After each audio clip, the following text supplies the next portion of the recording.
നാരായണ നാരായണ നാരായണ നാരായണ നാരായണ നാരായണ നാരായണ രാമ രാമ രാമ രാമ രാമ രാമ രാമ രാമ രാമ രാമ രാമ രാമ രാമ രാമ ശുക്ലാംബരധരം വിഷ്ണും ശശിവർണം ചതുർഭുജം പ്രസന്നവദനം ധ്യായേൽ സർവവിഘ്നോപശാന്തയേ കൂജന്തം രാമ രാമേതി മധുരം മധുരാക്ഷരം ആരുഹ്യ കവിതാശാഖാം വന്ദേ വാൽമീകികോകിലം ഗോഷ്പദീകൃതമാരാശിം അശുകീകൃതരാക്ഷസം രാമായണ മഹാമാലാരത്നം വന്ദേ നിലാത്മജം അഞ്ജനാനന്ദനം വീരം ജാനകീശോകനാശനം കപീശമക്ഷഹന്താരം വന്ദേ ലങ്കാഭയങ്കരം ഉല്ലംഘ്യ സിന്ധോ സലിലം സലീലം യശോകവന്ധ്യം ജനകാത്മജായ ആദായ തേനൈവ ദദാഹലങ്കാം നമാമിതം പ്രാഞ്ജലിരാഞ്ജനേയം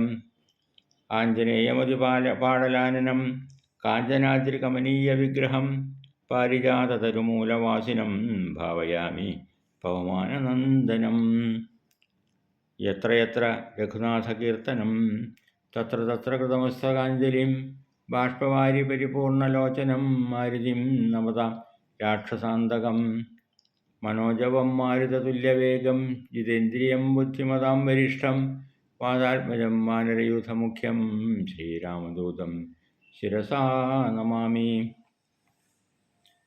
നമോസ്തു രാമായ സലക്ഷ്മണായ ദേവ്യേ തസ്യൈ ജനകാത്മജായൈ നമോസ്തു രുദ്രേന്ദ്രിയമാനിലേഭ്യോ നമോസ്തു ചന്ദ്രാർക്കമരുൾഗണേഭ്യാം സർവത്ര രാമനാമസങ്കീർത്തനം. രാമ രാമ രാമ രാമ ഹരേ രാമ രാമ രാമ ഹരേ ഹരേ ഹരേ കൃഷ്ണ കൃഷ്ണ കൃഷ്ണ ഹരേ ഹരേ. ശ്രീരാമചന്ദ്രപ്രഭുവിന് നമസ്കാരം. ആഞ്ജനേയസ്വാമിക്ക് നമസ്കാരം. എല്ലാ ശ്രോതാക്കൾക്കും കൂപ്പുകൈ. വാൽമീകി രാമായണ പാരായണ പ്രഭാഷണ യജ്ഞത്തിൻ്റെ 365 ഭാഗത്തിലേക്ക് എല്ലാവരെയും സ്വാഗതം ചെയ്തുകൊള്ളുന്നു. വാൽമീകി രാമായണത്തിലെ സുന്ദരകാണ്ഡത്തിലെ 1-ാമത്തെ സർഗമാണ് നമ്മുടെ കഥാഭാഗം വർണ്ണിച്ചുകൊണ്ടിരുന്നത്. കഴിഞ്ഞ ദിവസം 77 ശ്ലോകം വരെയുള്ള ശ്ലോകങ്ങളുടെ ഏകദേശ വ്യാഖ്യാനം നമ്മൾ കണ്ടു. അതിഗംഭീരമായിട്ടുള്ള ഹനുമാൻ്റെ സാഗരലംഘനം ആണ് വാൽമീകി മഹർഷി വർണ്ണിച്ചുകൊണ്ടിരിക്കുന്നത്. വളരെ ആത്മവിശ്വാസത്തോടുകൂടി താൻ ഏറ്റെടുത്ത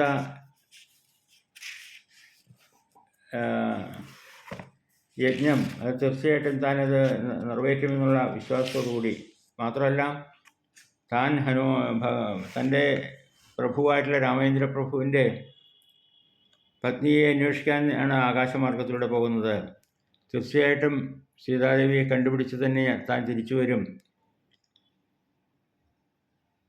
എന്ന ഉറച്ച ആഗ്രഹത്തോടു കൂടിയാണ് രാവണൻ അപഹരിക്കപ്പെട്ട് കൊണ്ടുപോകുന്ന സീതാദേവിയെ തിരിച്ച് ഞാൻ കണ്ടുപിടിച്ച് കൊണ്ടുവരുമെന്നുള്ള ഉറച്ച വിശ്വാസത്തോടുകൂടി, ആർക്കും ചിന്തിക്കാൻ പോലും സാധിക്കാത്ത അത്രയും ഉറപ്പോടുകൂടിയെന്നർത്ഥം ആണ് ഹനുമാൻ തലപൊക്കിക്കൊണ്ട്, കാളയെപ്പോലെ തലപൊക്കിക്കൊണ്ട് നടന്നു എന്നൊക്കെയാണ് നമ്മൾ ഇന്നലെ കണ്ടത്.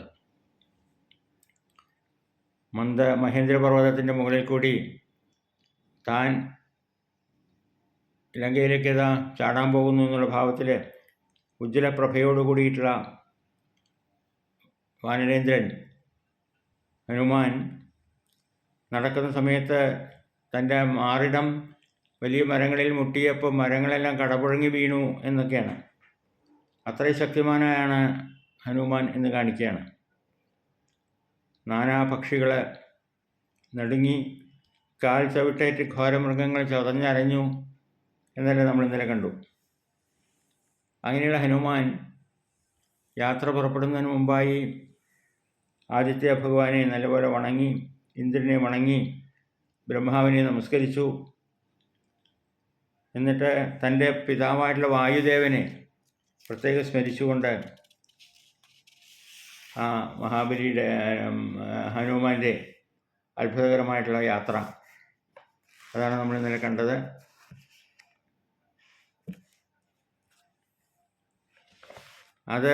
അങ്ങനെ തയ്യാറായി നിന്നപ്പോൾ, ഹനുമാൻ യാത്രയ്ക്ക് തയ്യാറായി നിന്നപ്പോൾ അവിടെ ഉണ്ടായിരുന്ന സിദ്ധചാരണന്മാരും മഹർഷിവര്യന്മാരൊക്കെ പരസ്പരം പറയുന്നത് കേട്ടു എന്ന് പറയാണ്. ഇതാ ശക്തിമാനായിട്ടുള്ള പവനതനയനായിട്ടുള്ള ഹനുമാൻ മകരമത്സ്യങ്ങൾ അധിവസിക്കുന്ന ഈ സാഗരത്തെ കടക്കുവാനായിട്ട് ആരംഭിക്കുകയും അക്കരെ കാണാൻ സാധിക്കാത്ത അത്ര ദൂരമുള്ള ഈ മഹാസാഗരം ഇതാ ഹനുമാൻ ലംഘനം ചെയ്യാനായിട്ട് തയ്യാറെടുപ്പായി എന്നെല്ലാം വിദ്യാധരന്മാരും ഒക്കെ പറയുന്നത് കേട്ടു എന്ന് പറയാണ്. അവർ അത്ഭുതകരമായിട്ട് നിൽക്കുന്ന മാരുതിയുടെ രൂപം കണ്ട് ആശ്ചര്യചകിതരായിട്ട് വീണ്ടും വീണ്ടും കൗതുകത്തോടെ നോക്കി ആഞ്ജനേയസ്വാമിയെ. ആ മാരുതിയുടെ രൂപം, അചിന്ത്യമായിട്ടുള്ള രൂപം, ദേഹമൊക്കെ വലുതാക്കി രോമങ്ങളൊക്കെ കടഞ്ഞ് ഒന്ന് അലറിയിത്രേ ഹനുമാൻ പുറപ്പെടുന്നതിന് മുമ്പായിട്ട്. കനത്ത കാർകൊണ്ടൽ നാദം പോലെ ഉരുണ്ട് തടിച്ച തൻ്റെ വാല്, രോമാവൃതമായിട്ടുള്ള വാലിനെ മഹാസർപ്പത്തെ പോലെ ഒന്ന് വീശി എന്നൊക്കെ പറയാണ്. അങ്ങനെ വിദൂര സ്ഥലങ്ങളിലേക്ക് സ്പഷ്ടമായി കാണാൻ കഴിവുള്ള കണ്ണുകളൊക്കെ നല്ലപോലെ ഒന്ന് മേൽപോട്ട് നോക്കിക്കൊണ്ട് പ്രാണവായുവിനെ നെഞ്ചിലാക്കിക്കൊണ്ട് രണ്ട് കാലുകളും ഒന്നുകൂടി അമർത്തി ഊന്നി ചെവികളൊക്കെ കൂർപ്പിച്ചു വെച്ചുകൊണ്ട് അതിശക്തനായിട്ടുള്ള ഹനുമാൻ ചാടാൻ തയ്യാറായി. ആ സമയത്ത് താൻ ചാടുന്നതിന് തൊട്ട് മുമ്പായിട്ട് അവിടെ സമ്മേളിച്ചിരുന്ന കവിവരന്മാരോടൊക്കെ പറയാണ്, അല്ലയോ സുഹൃത്തുക്കളെ, ഞാനിതാ ശ്രീരാമചന്ദ്ര സ്വാമിയുടെ ദൂതനായിട്ട് പോകുകയാണ്. സീതാദേവിയെ കണ്ടുപിടിച്ച് തിരിച്ചു വരുള്ളൂ. അഥവാ ജാനകി ദേവിയെ ലങ്കയിൽ കാണാൻ സാധിച്ചില്ല എങ്കിൽ അതേ വേഗത്തിൽ തന്നെ ഞാൻ ദേവലോകത്തേക്ക് പോകും. സ്വർഗത്തിലും ദേവിയെ കാണാതിരിക്കുകയാണെങ്കിൽ യാതൊരു സംശയമില്ല തിരിച്ച് ലങ്കയിലെത്തി രാവണനെ ബന്ധിച്ച് ഞാൻ കൊണ്ടുവരും. രാവണനെയും ലങ്കയെയും പുഴക്കിയെടുത്തുകൊണ്ട് ഞാൻ ഇങ്ങോട്ട് വരും എന്നെല്ലാം തൻ്റെ വീരവാക്കുകൾ, ധൈര്യമായിട്ടുള്ള വാക്കുകൾ പറഞ്ഞുകൊണ്ടാണ് ഹനുമാൻ അവിടുന്ന് ചാടാനായിട്ട് തയ്യാറായത്. അങ്ങനെ ചാടി എന്ന് പറയാണ്.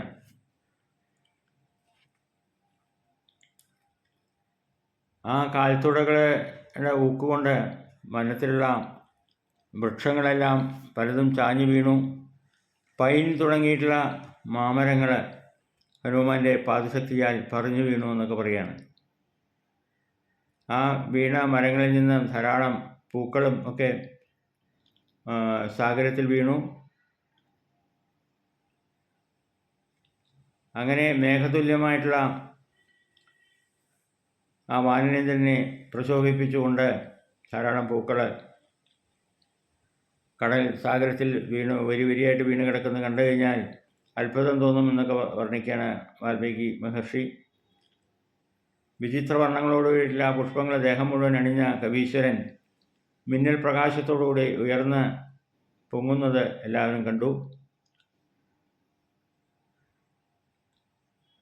ആ ആഞ്ജനേയസ്വാമിയുടെ ശക്തി കൊണ്ട് ഒന്നിച്ചു പോകുന്ന പൂക്കൾ വീണ ആ സമുദ്രം ഉദിച്ചുകൊണ്ടിരിക്കുന്ന നക്ഷത്രങ്ങളോട് കൂടിയിട്ടുള്ള നിർമ്മല അമ്പരം പോലെ തുടുത്തു എന്ന് പറയാം, തുടുത്തുകൊണ്ടു.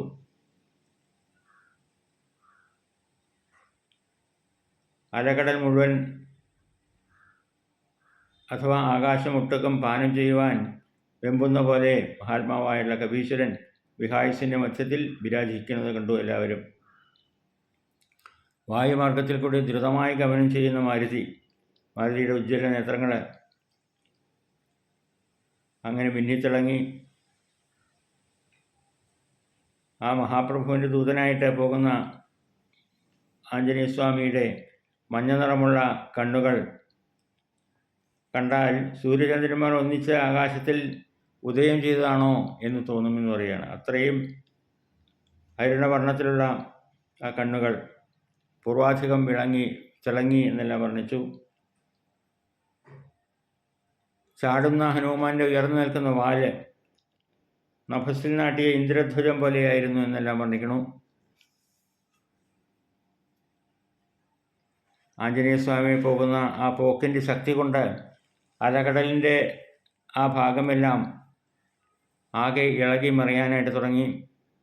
ഉയർന്നു വരുന്ന തരംഗമാലകളെ തൻ്റെ ഉരസ്ഥലം കൊണ്ട് തല്ലി അമർത്തിക്കൊണ്ട് ആഞ്ജനേയസ്വാമി ഊക്കേറിയ യാത്ര. ആ പോക്ക് കണ്ടാൽ കാർമേഘത്തിൻ്റെ കൊടുങ്കാറ്റ് കൂടി ചേർന്നപ്പോൾ ഉണ്ടാകുന്ന അലകടൽ അഭൂതപൂർവമായിട്ട് ഇരമ്പിത്തുള്ളുന്നതായിട്ട് തോന്നുമെന്നൊക്കെ പറയുകയാണ്. ലവണാബ്ധിയിലെ തിരമാലകളെ ഭേദിച്ചു കൊണ്ടുപോകുന്ന ഹനുമാൻ ആകാശത്തെയും പാരിടത്തെയൊക്കെ തള്ളി മാറ്റിക്കൊണ്ട് അങ്ങനെ മുന്നോട്ട് ഗമിച്ചുകൊണ്ടിരിക്കുകയാണ്. അതിവേഗത്തിൽ വാനരേന്ദ്രൻ ആകാശത്തിൽ കൂടി പറക്കണു. മേരു, മന്ദരം മുതലായിട്ടുള്ള പർവ്വത രാജ്യങ്ങളെല്ലാം തരണം ചെയ്തുകൊണ്ട് പൊങ്ങി വരുന്ന തിരമാലകളെയൊക്കെ എണ്ണി കണക്കാക്കുന്നത് പോലെ ദൂരം പിന്നിട്ടുകൊണ്ട് അവയെല്ലാം തരണം ചെയ്തു. ആ ഗമനത്തിൻ്റെ ശക്തി കൊണ്ട് സാഗരത്തിലെ ജലം മേൽപോട്ടുയർന്നു. സമുദ്രാന്തർഭാഗത്തുള്ള തിമിംഗലങ്ങളും ആമ മുതലായിട്ടുള്ള ജീവികൾ ആ ബഹളം ശബ്ദവും കണ്ട് പേടിച്ച് ഉള്ളിലേക്ക് പോയി എന്ന് പറയുന്നത്. കടലിൻ്റെ ഉള്ളിലേക്ക് തന്നെ പോയി. അവ വിചാരിച്ചു ഈ വരുന്നത് ഗരുഡനാണ് വരുന്നതെന്ന് അവ വിചാരിച്ചു എന്നാണ്. സാധാരണ ഗരുഡനാണല്ലോ അതിൽ പോകാറ്. ഗരുഡൻ വന്നു കഴിഞ്ഞാൽ തങ്ങളുടെ കാര്യം പോക്കാണെന്ന് മനസ്സിലായ തിമിംഗലങ്ങളെല്ലാം കടലിൻ്റെ ഉള്ളിലേക്ക് ഊളിയിട്ട് പോയി എന്നാണ്. ആഞ്ജനേയൻ്റെ നിഴലാണെങ്കിൽ സാഗരത്തിലെ 30 യോജന നീളത്തിലും 10 യോജന വണ്ണത്തിലുമാണ് അത്രേ പ്രതിഫലിച്ചത്. മാരുതിയുടെ നിഴൽ മഹാസാഗരത്തിൽ അങ്ങനെ മാരുതിയെ പിന്തുടർന്നുകൊണ്ട് അങ്ങനെ കാണാം. അങ്ങനെ ഒറ്റയ്ക്ക് വേറെ ആരുമില്ലാത്ത അമ്പലത്തിൽ നഭോമണ്ഡലത്തിൽ വാനനായിട്ടുള്ള ഹനുമാൻ പക്ഷങ്ങൾ വിടർത്തി നിൽക്കുന്ന പർവ്വതരാജനെ പോലെ പ്രശോഭിച്ചു എന്ന് പറയാണ്. ഏത് വഴിയിൽ കൂടെയാണോ ഹനുമാൻ പോകുന്നത് ആ വഴിയിൽ ഒരു പാത്തി വെച്ചതുപോലെ കാറ്റിൻ്റെ ശക്തി കൊണ്ട് കുഴിഞ്ഞുകൊണ്ടിരുന്നു എന്നെല്ലാം വർണ്ണിക്കുന്നു. പക്ഷിമാർഗത്തിൽ കൂടി ഗരുഡനെ പോലെ പോകുന്ന ഹനുമാൻ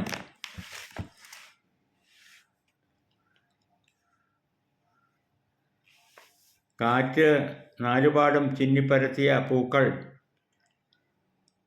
മേഘസമൂഹത്തെ പിളർക്കുന്ന സമയത്ത് പല നിറത്തിലും കടുംചുവപ്പ്, ഇളംചുവപ്പ്, കറുപ്പ്, വെളുപ്പ് മുതലായിട്ടുള്ള വർണ്ണങ്ങൾ ഇടകലർന്നുകൊണ്ട് കണ്ടു തുടങ്ങി.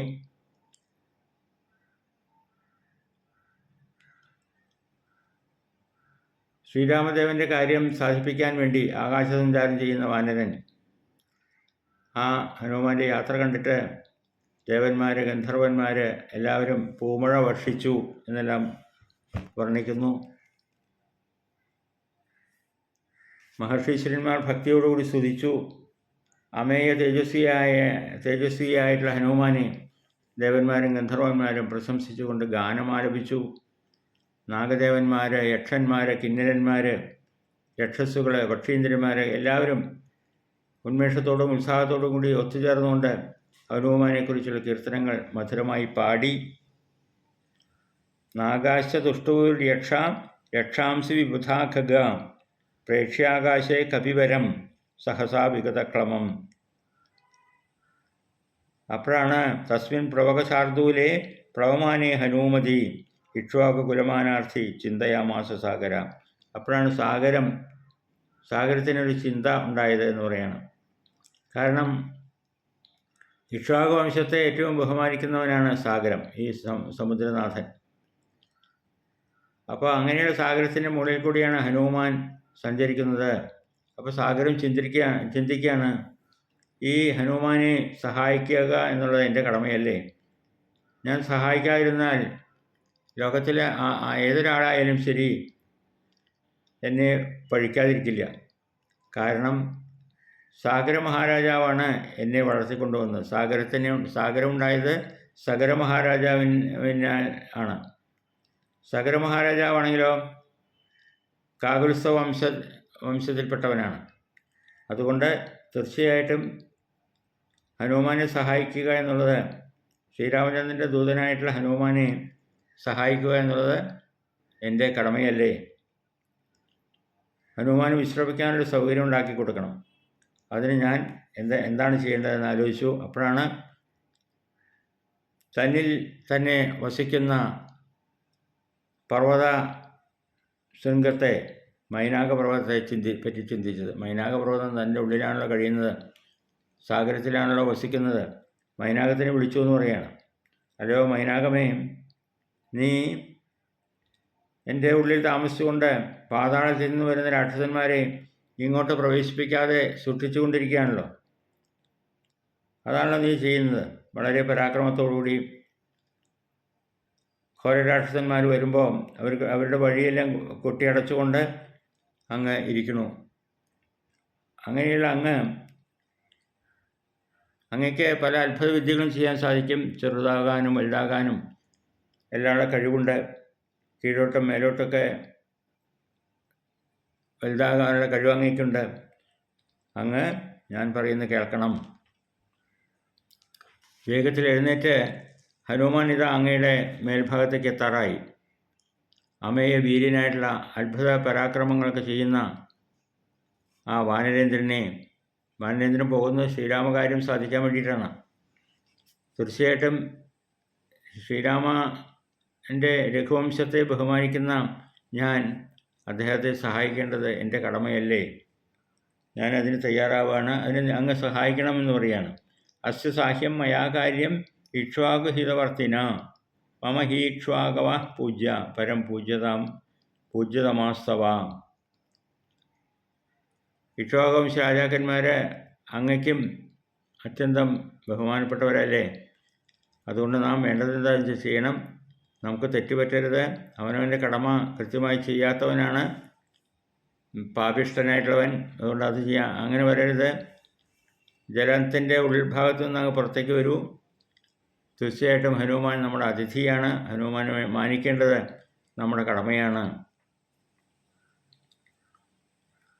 അങ്ങയിൽ വിശ്രമിച്ചിട്ട് വേണം ഹനുമാൻ ഈ വഴിക്ക് പോകാൻ. ഈ വഴി എത്തിക്കഴിഞ്ഞാൽ ഹനുമാനോട് അങ്ങയിൽ വിശ്രമിക്കാനായിട്ട് നമുക്ക് ആവശ്യപ്പെടാം. അങ്ങനെയാണെങ്കിൽ ഹനുമാന് തീർച്ചയായിട്ടും ശ്രീരാമചന്ദ്രൻ്റെ കാരുണ്യവും സീതാദേവിയുടെ വിയോഗവും കൊണ്ടും ഉണ്ടാക്കിയിട്ടുള്ള ക്ഷീണമെല്ലാം തീർന്ന് അങ്ങയിൽ വിശ്രമിച്ചുകൊണ്ട് കപീശ്വരനുള്ള മാരുതിക്ക് നമുക്ക് സഹായം ചെയ്തു എന്നുള്ളൊരു സന്തോഷവും നമുക്കുണ്ടാവും. അതുകൊണ്ട് എഴുന്നേൽക്കാൻ പറയാണ്. അപ്പോൾ സമുദ്രത്തിൻ്റെ നിർദ്ദേശമൊക്കെ കേട്ടപ്പോൾ മൈനാകം വെള്ളത്തിൽ നിന്ന് പെട്ടെന്ന് ഉയർന്നു വന്നു എന്നാണ്. തന്നിൽ ഹനുമാൻ വിശ്രമിച്ചോട്ടെ എന്നുള്ള ആഗ്രഹത്തോടു കൂടി ആ പർവ്വതം, മൈനാകപർവ്വതം കടൽ വെള്ളത്തെ പകുത്തുകൊണ്ട് ഉദയസാഗരത്തിൽ നിന്നും സൂര്യൻ ഉദിച്ചു വരുന്ന പോലെയാണത്രേ ഉയർന്നു പൊങ്ങിയത്. ജലാന്തർഭാഗത്ത് മുങ്ങിക്കിടന്നിരുന്ന ആ മൈനാകപർവ്വതം സാഗരത്തിൻ്റെ ആജ്ഞയനുസരിച്ച് ജലത്തിൻ്റെ മുകൾ പരപ്പിൽ കൊടുമുടികളൊക്കെ വ്യക്തമായിട്ട് കാണുന്ന വിധത്തിൽ പൊങ്ങിക്കിടന്നു എന്ന് പറയുകയാണ്. മഹാത്മാ മുഹൂർത്തേന പർവ്വത സലിലാവൃതാം ദർശയാമാസു ശൃംഗാണി സാഗരേണ നിയോജിത. സാഗരം പറഞ്ഞ പോലെ വെള്ളത്താൽ മുങ്ങിക്കിടന്നിരുന്ന മൈനാകപർവ്വതം ഇപ്പോൾ തൻ്റെ പർവ്വത ശൃംഗങ്ങളെല്ലാം പുറമേ കാണിച്ചുകൊണ്ട് വെള്ളത്തിൻ്റെ പുറത്ത് കൊടുമുടികളൊക്കെ വ്യക്തമായിട്ട് കാണുന്ന വിധത്തിൽ പൊങ്ങിക്കിടന്നു. ആകാശം മുട്ടത്തക്ക വിധത്തിലുള്ള ശിഖരങ്ങളാണ് മൈനാകപർവ്വതത്തിന്. അത് വളരെയധികം സൂര്യപ്രകാശത്താൽ ശോഭയോടുകൂടി വിളങ്ങി. അവയിൽ ഓരോന്നിലും കിന്നരന്മാരും ഉത്തമമായ നാഗങ്ങളും എല്ലാം അധിവസിക്കുന്നതാണ് ആ ശൃംഗങ്ങളിലൊക്കെ. കറകളഞ്ഞ ആ ശൃംഗങ്ങളിൽ സൂര്യരശ്മി തട്ടിയപ്പോൾ 100 സൂര്യന്മാർ ഒന്നിച്ച് ഉദിച്ചുയർന്ന പോലെയായി തീർന്നു എന്ന് പറയാണ്. അത്ര പ്രകാശമാനമായി തീർന്നു ആ ഗിരി ശൃംഗം. അങ്ങനെ ഹനുമാൻ്റെ മാർഗമധ്യത്തിൽ നിൽക്കുന്ന ശൈലരാജനെ കണ്ട് ഹനുമാൻ ചിന്തിച്ചത് എന്താണ്? ഇതൊരു വിഘ്നായി തീർന്നല്ലോ. താൻ പോകുന്ന വഴിക്ക് കടലിൻ്റെ മുകളിൽ, കടലിൻ്റെ ജലപ്പരപ്പിൽ ഒരു പർവ്വതം, അത് തൻ്റെ യാത്രയ്ക്ക് വിഘ്നമാണല്ലോ എന്ന് വിചാരിച്ചു എന്നാണ്. എന്നിട്ട് ആ ഉയർന്നു നിൽക്കുന്ന ശിഖരത്തിൽ തൻ്റെ മാറുകൊണ്ടൊന്ന് അമർത്തിയത്രേ ആഞ്ജനേയസ്വാമി. ഉടനെ തന്നെ ആ അമർത്തലിൻ്റെ ശക്തി കൊണ്ട് ആ ശൃംഗം സമുദ്രത്തിൻ്റെ അന്തർഭാഗത്തിലേക്ക് താന്നുപോയി. അത്ര ശക്തി ഉണ്ടായിരുന്നു ആഞ്ജനേയസ്വാമിക്ക്. അത്ര ശക്തിയുണ്ടെന്ന് മനസ്സിലായപ്പോൾ മൈനാകപർവ്വതം ആനന്ദത്തോടുകൂടി പറയുകയാണ്, തന്നെ സ്പർശിച്ചുവല്ലോ ആഞ്ജനേയസ്വാമി, ഒരു മനുഷ്യരൂപം സ്വീകരിച്ചു എന്നാണ്. എന്നിട്ട് തൻ്റെ ശൃംഗത്തിൻ്റെ മുകളിൽ വന്ന് നിന്നുകൊണ്ട് പറയാണ് ആഞ്ജനേയസ്വാമിയുടെ, അല്ലയോ ആഞ്ജനേയ, അല്ലയോ വാനരേന്ദ്ര, ഇന്ന് വരെ ഒരു ജീവിക്കും ചെയ്യാൻ സാധിക്കാത്ത ഒരു കാര്യമാണ് അങ്ങ് ചെയ്തത്. അത്ഭുതകരമായിരിക്കുന്നു അങ്ങയുടെ ഈ പ്രവൃത്തി. മാനുഷം ധാരയൻ രൂപം ആത്മന ശിഖരേ സ്ഥിത ദുഷ്കരം കൃതവാൻ കർമ്മ ത്വമിതം വാനരോത്തമ. വളരെയധികം ദുഷ്കരമായിട്ടുള്ളൊരു പ്രവൃത്തിയാണ് അങ്ങ് ചെയ്തത്. വളരെ അത്ഭുതകരമായിരിക്കുന്നു അങ്ങയുടെ ഈ പ്രവൃത്തി. അങ്ങ് എൻ്റെ കൊടുമുടിയിൽ യഥേഷ്ടം വിശ്രമിക്കാൻ വേണ്ടിയിട്ടാണ് ഞാൻ ഈ സാഗരമധ്യത്തിൽ ഇവിടെ ഉയർന്നു വന്നത്. കാകുത്സ വംശജനായിട്ടുള്ള സഗര മഹാരാജാവിനാലാണല്ലോ സാഗരമുണ്ടായത്. ആ വംശത്തിലെ ശ്രേഷ്ഠനായിട്ടുള്ള ശ്രീരാമചന്ദ്രൻ്റെ കാര്യത്തിന് വേണ്ടിയിട്ടല്ലേ അങ്ങ് പോകുന്നത്? അങ്ങയെ ഉപചരിക്കുവാൻ മഹാസാഗരം പറഞ്ഞുകൊണ്ടാണ് ഞാൻ ഇവിടെ വന്നത്. തീർച്ചയായിട്ടും അങ്ങേക്ക് പ്രത്യുപകാരം ചെയ്യാൻ വേണ്ടി, അത് ഞങ്ങളുടെ കടമയാണല്ലോ, അതിനുവേണ്ടി തയ്യാറായതാണ് ഞാൻ. എൻ്റെ വാക്ക് സ്വീകരിച്ചുകൊണ്ട് അങ്ങയുടെ ബഹുമാനമാണ് ഇതിന് കാരണമെന്ന് മനസ്സിലാക്കി ഈ എൻ്റെ ശൃംഗങ്ങളിൽ തീർച്ചയായിട്ടും വിശ്രമിച്ചുകൊള്ളൂ എന്ന് പറയാണ്. അങ്ങ് 100 യോജന ഒന്നിച്ച് ചാടുവാൻ ഒരുങ്ങിയവനാണ് എന്നറിയാം. എങ്കിലും അല്പനേരം ഇവിടെ വിശ്രമിച്ച് വീണ്ടും ബാക്കി വഴി പിന്നിട്ടുകൊള്ളൂ. അങ്ങക്ക് ശക്തി കൂടുതൽ കിട്ടും എന്നൊക്കെ പറയാണ്. യോജനാനാം ശതം ചാപി കപിരേഷ ഘമാപ്ലുതാം തവ സാനുഷു വിശ്രാന്ത ശേഷം പ്രക്രമതാമിതി. ഇവിടെ കുറച്ചു നേരം വിശ്രമിച്ച് ബാക്കിയുള്ള സമയത്തിൽ അങ്ങക്ക് യാത്ര ചെയ്യാം.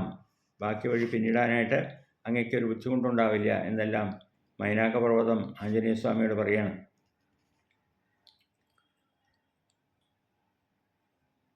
എൻ്റെ ശൃംഗത്തിൽ നിന്നോളൂ, യാതൊരു കൊണ്ടും സംശയിക്കേണ്ട. സ്വാദിഷ്ടമായിട്ടുള്ള കായകനികൾ അങ്ങക്ക് യഥേഷ്ടം ഭക്ഷിക്കാം. അല്ലയോ വാനരേശ്വര, അങ്ങയോട് എനിക്ക് ചാർച്ചയുണ്ട്. 3 ലോകങ്ങളുടെ അനശ്വരമായിട്ടുള്ള സദ്യ യശസ് സമ്പാദിച്ച അതിഗുണവാനാണ് അങ്ങ്. അതിശക്തിയിൽ ചാടുവാൻ കരുത്തുള്ള അനേകം ഹരിവരന്മാരുണ്ടെങ്കിലും ശരി, അങ്ങയെപ്പോലെ ഒരു വ്യക്തി വേറെ ഇല്ല എന്ന് എനിക്കറിയാം. അതുകൊണ്ട് ആരാണെങ്കിലും ശരി, അതിഥിയെ പൂജിക്കേണ്ടത് കടമയാണല്ലോ. ഒരു അറിവുള്ളവൻ തീർച്ചയായിട്ടും അതിഥിയെ സൽക്കരിക്കണം എന്നാണ് പറയുക, സന്തോഷപൂർവ്വം. അങ്ങയെപ്പോലെ അമേയ പണ്ഡിതനായിട്ടുള്ളൊരു മഹാത്മാവിനെ ധർമ്മകാംക്ഷിയായിട്ടുള്ള ഒരുവൻ സ്വീകരിച്ച് പൂജിച്ച് കൃതകൃത്യനായിത്തീരും. അങ്ങയെ ആരാധിച്ചാൽ അങ്ങയുടെ പിതാവായിട്ടുള്ള വായുഭഗവാനും തൃപ്തനായിത്തീരും. അതുകൊണ്ട് എനിക്ക് സന്തോഷമേ ഉണ്ടാവുള്ളൂ, എനിക്ക് അതിന് താല്പര്യമുണ്ട് എന്നൊക്കെ മൈനാകപർവ്വതം പറയുകയാണ്. എന്നിട്ട് പറഞ്ഞു, കപീശ്വര, ഞാനിത് പറയാനൊരു കാരണമുണ്ട്, കേൾക്കൂ. കൃതയുഗത്തിൽ എന്താണ് ഞാനിത് പറയാൻ കാരണമെന്ന് പറയണത്? മൈനാകം എന്തുകൊണ്ടാണ് സാഗരത്തിൻ്റെ ഉള്ളിൽ ഒളിച്ചു കിടക്കാനായിട്ട് കാരണം എന്നുള്ള കഥ പറയാണ്. കൃതയുഗത്തിലെ പർവ്വതങ്ങൾക്കൊക്കെ ചിറകുണ്ടായിരുന്നു എന്ന് പറയാണ്.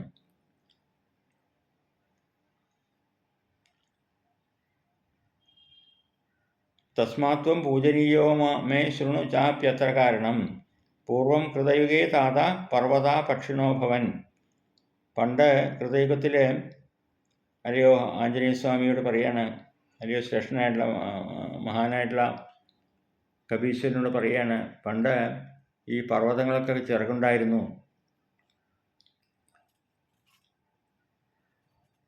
അങ്ങനെയുള്ള കാലഘട്ടത്തിൽ അല്ലയോ ഹനുമാനെ, ഗരുഡൻ്റെയും വായുവിൻ്റെയൊക്കെ വേഗത്തിൽ ഈ പർവ്വതങ്ങൾ യാത്ര ചെയ്യാറുണ്ടായിരുന്നു എന്നാണ്. അത് വേഗത്തിൽ യാത്ര ചെയ്യുമ്പോൾ ചിലപ്പോൾ തൻ്റെ മേത്തൊക്കെ വന്ന് പതിക്കുമെന്ന് വിചാരിച്ചുകൊണ്ട് ദേവന്മാരും മഹർഷവര്യന്മാരൊക്കെ പേടിച്ചു. സകല ജീവജാലങ്ങളും പെട്ടെന്ന് പർവ്വതം വന്ന് വീഴൊക്കെ ചെയ്തു കഴിഞ്ഞാൽ തൻ്റെ അവസ്ഥ പരിതാപകരമാവുമല്ലോ എന്ന് വിചാരിച്ചുകൊണ്ട് പേടിച്ചുകൊണ്ട് ദേവന്മാരും മഹർഷവര്യന്മാരും ഒക്കെ ഭയപ്പെട്ടു എന്ന് പറയാണ്. പാരിടം ലോകം മുഴുവൻ കാത്തുരക്ഷിക്കുന്ന ദേവേന്ദ്രൻ അതിന് ഒരു ശമനം ഉണ്ടാകാൻ വേണ്ടി 1000 പർവ്വതങ്ങളുടെ ചിറകുകളൊക്കെ വെട്ടി ചിറകുകളിൽ തൻ്റെ വജ്രായുധത്താൽ മുറിച്ചു തള്ളി. മൈനാകം പറയാണ്, ആ ഇന്ദ്രൻ തന്നെയും വെട്ടാനായിട്ട് നിഗ്രഹിക്കാനായിട്ട് ഓടി വന്നു. ആ സമയത്ത് അങ്ങയുടെ പിതാവായിട്ടുള്ള വായുദേവൻ ഭഗവാൻ പവനൻ എന്നെ അതിവേഗത്തിൽ കൊണ്ടുപോന്ന് ഈ സമുദ്രത്തിൻ്റെ അന്തർഭാഗത്തിലാക്കി. അങ്ങനെ എന്നെ രക്ഷിച്ചു. എൻ്റെ ചിറക് വെട്ടുവാൻ സാധിച്ചില്ല ഇന്ദ്രന്. അങ്ങനെ എൻ്റെ പ്രാണരക്ഷ ചെയ്തത് അങ്ങയുടെ പിതാവാണ്, വായുദേവനാണ് എന്നെ രക്ഷിച്ചത്. അതുകൊണ്ട് വായുദേവനോട് എനിക്ക് കടപ്പാടുണ്ട്. ആ കടപ്പാട് അങ്ങയോടും ഉണ്ട് എന്നർത്ഥം. വായുദേവൻ്റെ പുത്രനാണല്ലോ. അങ്ങ് പൂജ്യൻ മാത്രം എന്നല്ല, എൻ്റെ അതിബന്ധു കൂടിയാണ്. അതുകൊണ്ടാണ് അങ്ങേക്ക് വിശ്രമിക്കാനുള്ള സൗകര്യം ചെയ്തു തരണമെന്ന് സാഗരം എന്നോടും പറഞ്ഞത്. എന്നെ സന്തോഷിപ്പിക്കാനും ഒക്കെ വേണ്ടിയിട്ടാണ് ഈ കർമ്മങ്ങൾ ഈയിളവൻ ചെയ്യുന്നത് എന്നെല്ലാം പറയുകയാണ്. ഞങ്ങൾ രണ്ടുപേരെ സംതൃപ്തരാക്കാൻ വേണ്ടിയിട്ട് തീർച്ചയായിട്ടും അങ്ങ് എൻ്റെ ശിഖരങ്ങളിൽ വന്ന് വിശ്രമിക്കണം. അങ്ങയെ കാണുന്തോറും ആനന്ദം അലതല്ലാണ് ഞങ്ങൾക്ക്. എൻ്റെ അപേക്ഷ അതുപോലെ സാഗരത്തിൻ്റെ ആഗ്രഹം ഇത് രണ്ടും സാധിപ്പിച്ച് അനുഗ്രഹിക്കണേ എന്നെല്ലാം പ്രാർത്ഥിച്ചു മൈനാകപർവ്വതം. പ്രീതിം പ്രീതമനാകർത്തും ത്വമർഹസി കഥാ മഹാകപേ ശ്രമം മോക്ഷയ പൂജാം ച ഗൃഹാണ കവിസത്തമ. അങ്ങേ പ്രീതിം ച ബഹുമന്യസ്വ പ്രീതോസ്മി തവ ദർശനാൽ. അങ്ങേ കണ്ടതോടുകൊണ്ട് തന്നെ ഞങ്ങൾക്ക് വളരെ സന്തോഷമായി എന്നെല്ലാം മൈനാകം പറഞ്ഞു ഹനുമാനോട്. ഏവം മുക്ത കവിശ്രേഷ്ഠ സം നഗോത്തമം അബ്രവീത്. അത് കേട്ടപ്പോൾ ഹനുമാൻ പറയാണ്, ഹനുമാൻ വളരെ സന്തോഷമായി സസ്നേഹം നോക്കിക്കൊണ്ട് പറഞ്ഞു, അല്ലയോ മൈനാകപർവ്വമേ, എനിക്ക് വളരെ സന്തോഷമായി. അങ്ങയുടെ ആതിഥ്യം ഞാൻ ഇതാ സ്വീകരിക്കണു. ഒരു വിധത്തിലും മനോവിഷമം ഉണ്ടാകരുത് അങ്ങയ്ക്ക്. പക്ഷേ എനിക്കിവിടെ താമസിക്കാൻ, എൻ്റെ യാത്രയ്ക്ക് വിഘ്നം വരാൻ എനിക്ക് താല്പര്യമില്ല. കാരണം രാമേന്ദ്ര പ്രഭുവിൻ്റെ കാര്യം വളരെ പെട്ടെന്ന് ചെയ്യണം. അതെന്നെ ധൃതിപ്പെടുത്തുന്നു. ഇതാ ഇന്നത്തെ പകൽ സമയം അവസാനിക്കാറായി. എന്തു വന്നാലും ശരി,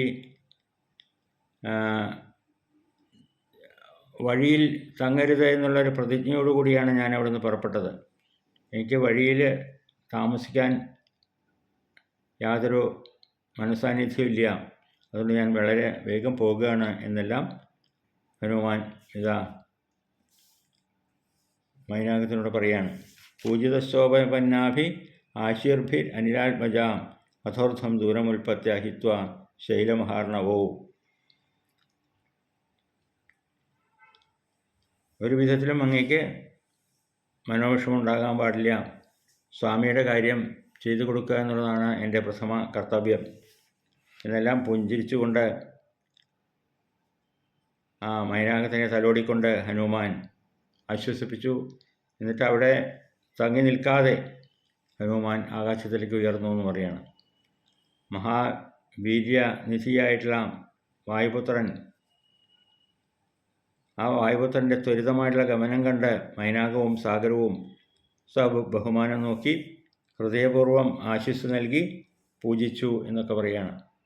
വളരെ സന്തോഷമായി മൈനാകത്തിന്. തൻ്റെ ആതിഥ്യം സ്വീകരിച്ചുവല്ലോ, എന്നാലും കൂടുതൽ സമയം അവിടെ നിന്നില്ല എങ്കിലും ബഹുമാനപൂർവ്വം ആഞ്ജനേയസ്വാമിയെ നോക്കി എല്ലാവിധത്തിലുള്ള അനുഗ്രഹവും നൽകിക്കൊണ്ട് പൂജിച്ചു. മഹാസാഗരത്തിലെ ഗിരികളെയൊക്കെ വിട്ടുകൊണ്ട് വാനിലേക്ക് അങ്ങനെ ഉയർന്നു പൊങ്ങി കവീശ്വരൻ തൻ്റെ അച്ഛൻ്റെ മാർഗത്തിലെത്തി എന്ന് പറയാണ്. വായുമാർഗത്തിലെത്തി. വായുസൂനു നിരാരംഭേ ജഗാമ വിമലേം വരേ. വേറെ സഹായങ്ങളൊന്നും ഇല്ലാതെ തന്നെ ആകാശത്തിലേക്ക് ഉയർന്നു പൊങ്ങി. തതശ്ച ഊർധ്വഗതിം പ്രാപ്യ ഗിരിം സമവലോകയൻ. അങ്ങനെ ഊർധ്വഗതിയിലേക്ക് പോകുന്നത് ഗിരിം പർവ്വതരാജനായിട്ടുള്ള മൈനാകം അത് കണ്ടു സന്തോഷിച്ചു. അങ്ങനെ നിർമ്മലമായ അമ്പലത്തിൽ കൂടി നിരാരംഭനായിട്ട് മൈനാകത്തെ സ്നേഹത്തോടെ കടാക്ഷിച്ചു കൊണ്ടുപോകുന്ന ഹനുമാൻ്റെ അത്യന്ത ദുഷ്കരമായിട്ടുള്ള ഈ പ്രവൃത്തി എല്ലാവരെയും, സിദ്ധന്മാരെയും മുനിവര്യന്മാരെയൊക്കെ സന്തോഷിപ്പിച്ചു. അവരൊക്കെ ദേവന്മാരൊക്കെ ഹനുമാനെ ശ്ലാഘിച്ചു. കാഞ്ചന ശിഖരത്തോടു കൂടിയ മൈനാകത്തിൻ്റെ ഉചിത കർമ്മം കണ്ട് മഹേന്ദ്രൻ ഏറ്റവും സന്തുഷ്ടനായി. മാത്രമല്ല മഹാബുദ്ധിമാനായിട്ടുള്ള ഇന്ദ്രൻ ആനന്ദ കണ്ണീരൊഴുക്കി സന്തോഷത്തോടുകൂടി പറയാണ്, അല്ലയോ മൈനാകമേ, അല്ലയോ ഹനുമാനെ,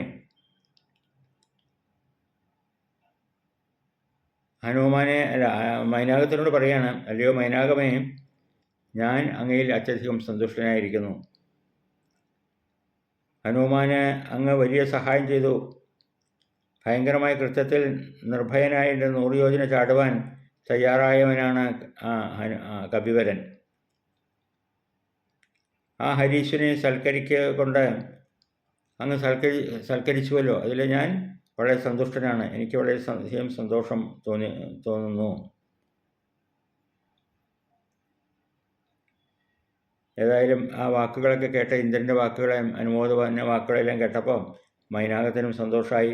അടക്കുവാൻ കഴിയാത്ത ആനന്ദത്തിൽ മുഴുകി മൈനാകം പർവ്വതം.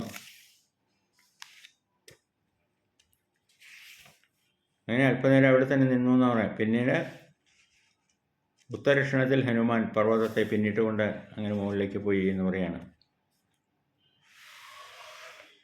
അപ്പോഴാണ് അങ്ങനെ ഹനുമാൻ്റെ യാത്ര തുടർന്നു പോകുമ്പോഴാണ് വേറൊരു പ്രശ്നത്തെ നേരിടേണ്ടതായിട്ട് വന്നത്. നാഗമാതാവായിട്ടുള്ള സുരസാദേവിയുടെ സമീപത്ത് എത്തിപ്പെട്ടു ഹനുമാൻ. ആ സുരസാദേവി ആകട്ടെ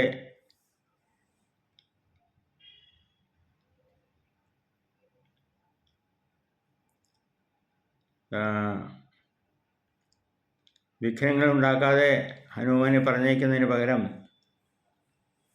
വലിയൊരു ഘോര രൂപത്തിലെ തൻ്റെ ദംഷ്ട്രകളൊക്കെ പുറത്ത് കാണിച്ചുകൊണ്ട് ഹനുമാൻ്റെ ബലപരാക്രമങ്ങളും ഒക്കെ ഞങ്ങളും കൂടി കാണട്ടെ എന്നുള്ള ഭാവത്തിൽ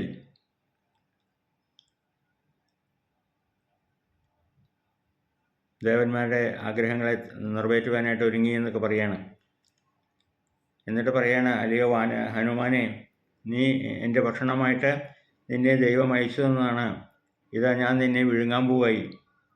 ആ പിളർന്ന വായിലേക്ക് നീ കടന്നുകൊള്ളൂ എന്നൊക്കെ പറഞ്ഞുകൊണ്ട് സുരസാദേവി, നാഗമാതാവാണ് സുരസാദേവി, ഹനുമാൻ്റെ യാത്രയെ തടയുന്ന ഭാഗമൊക്കെയാണ് വർണ്ണിക്കുന്നത്.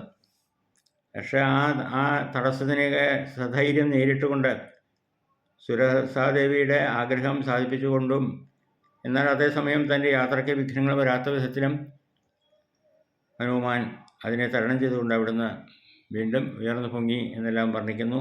സുരസാദേവിയുടെ കഥ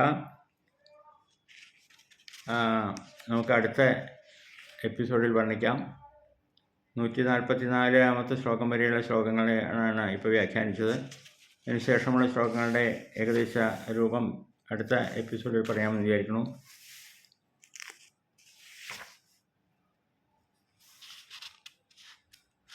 എല്ലാ വാക്കുകളും ശ്രീരാമചന്ദ്ര പ്രഭുവിൻ്റെ പാദങ്ങൾ സമർപ്പിക്കുന്നു.